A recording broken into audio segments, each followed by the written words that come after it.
Dating House Speaker Martin Romualdez ang surprise. Tinatago umano ni dating House Speaker Martin Romualdez ang surprise flood control witness na si Orly Gutesa. Yan ang agenda report ni Hannah T. Ops. Stop muna natin. Baka makopyright. Ayan na. Nung press con ni Chavit Singson, sabi niya, tinatago daw ni Martin Romualdez si Orly Gutesa. Tingnan natin Nasa puder na raw ni former Speaker Martin Romualdez si surprise witness Orly Gutesa. Ay, yun lang. Nasa puder na daw ni former Speaker Martin Romualdez itong surprise witness na si Orly Gutesa. Ayon yan kay former Ilocos Sur Governor Chavit Singson. Hinuli na, binaliktad na, tinago na. Gagamitin nila yun. Ang gulo no?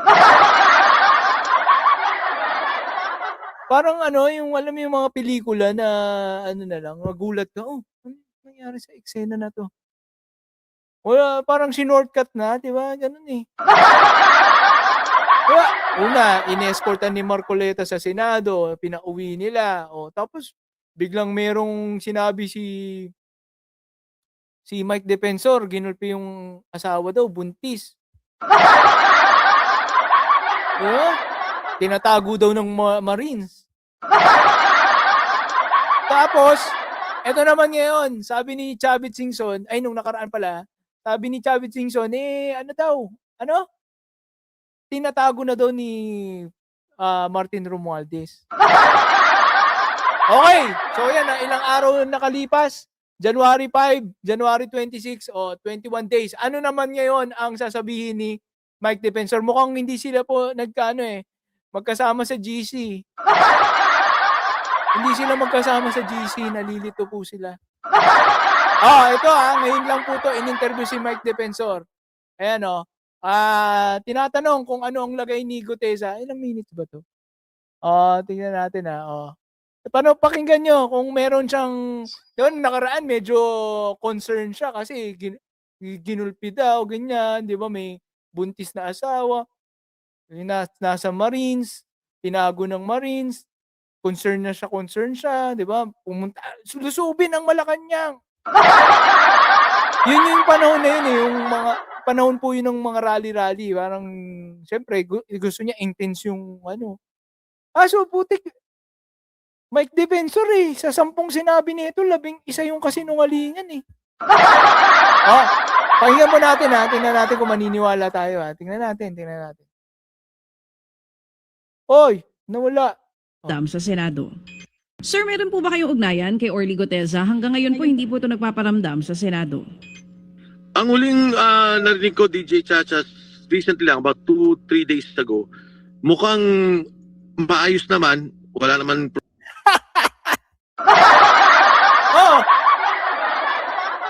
Hindi kasi kayo nag-uusap ni Chavit Singson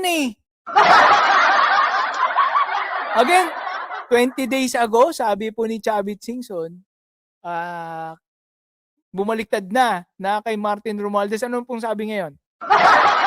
Ayan, ulitin natin problema sa ngayon. Ang katunayan, maayos naman, wala naman problema sa ngayon.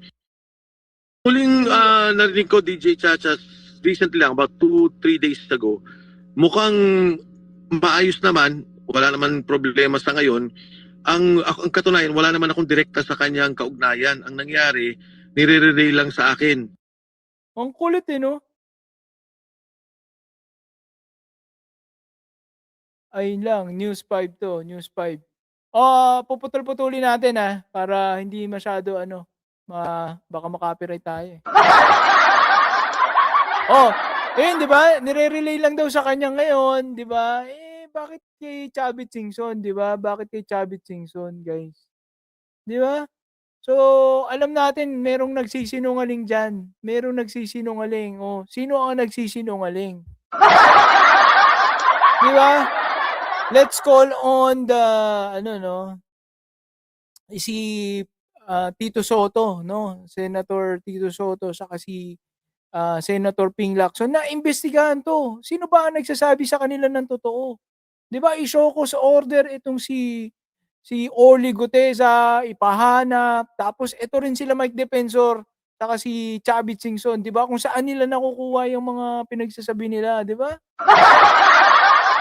Kasi importante 'to guys, eh. Ang lupit ng mga pinagsasabi ni Orly Guteza, pero kahit ako lang interview diyan, yung ako lang scrutinize sa mga pinagsasabi niya, mabubulol-bulol 'yan, eh.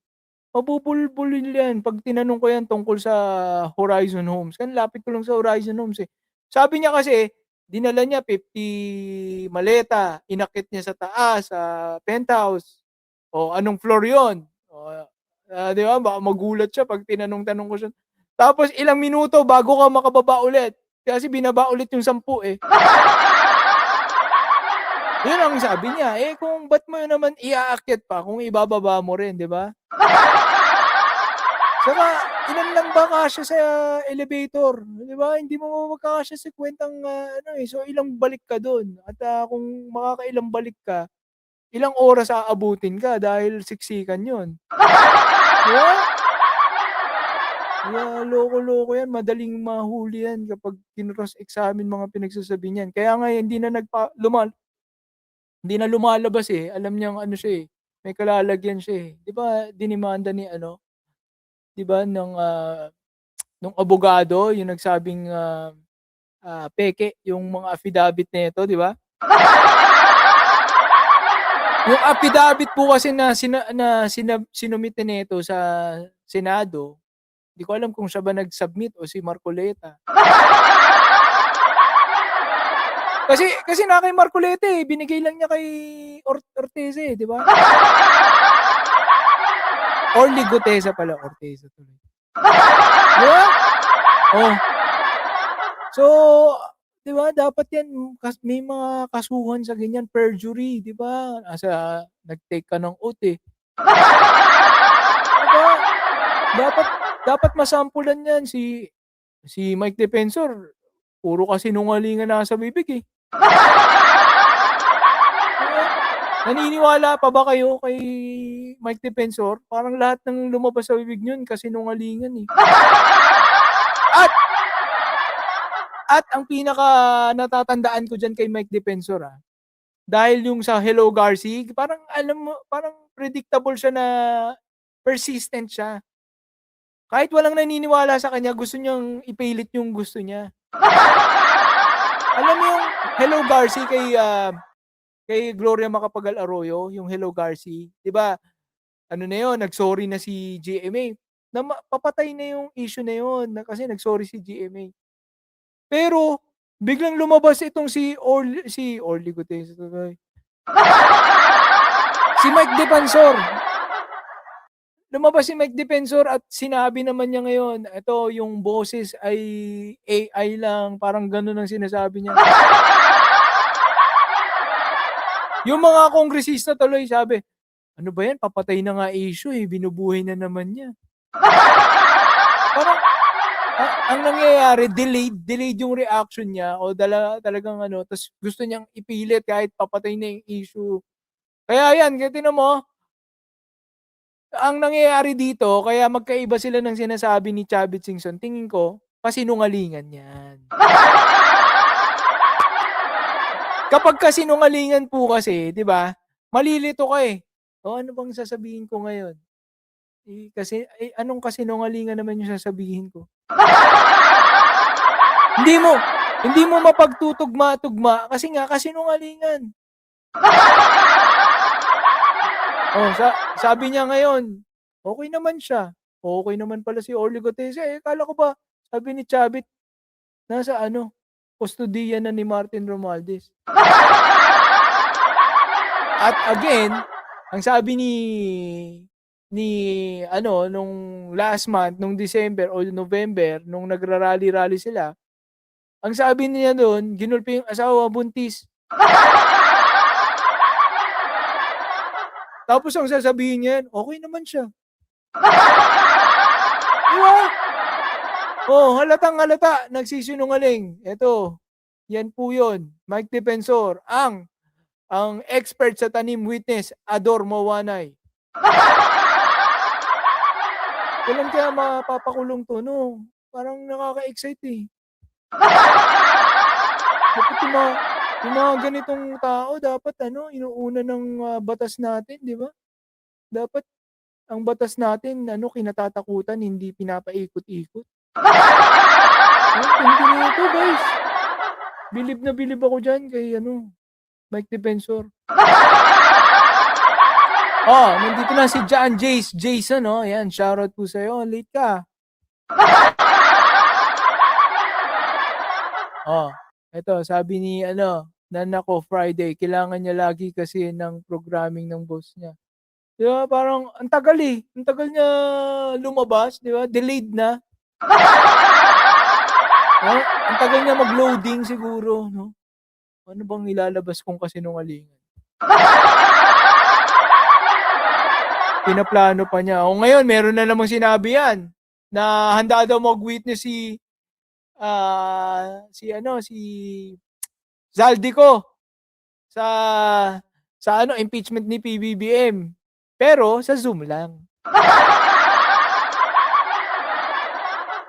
Wala pong gano'n sa sa rules ng Justice Committee sa Kongreso, wala pong gano'n. Ang kailangan mga witness tatayo doon, manunumpa, mag-o-oath, hindi sa embahada doon mismo sa Justice Committee chair. Ano na naman, paasa lang 'to si Mike Defensor, hindi naman talaga mangyayari 'yan.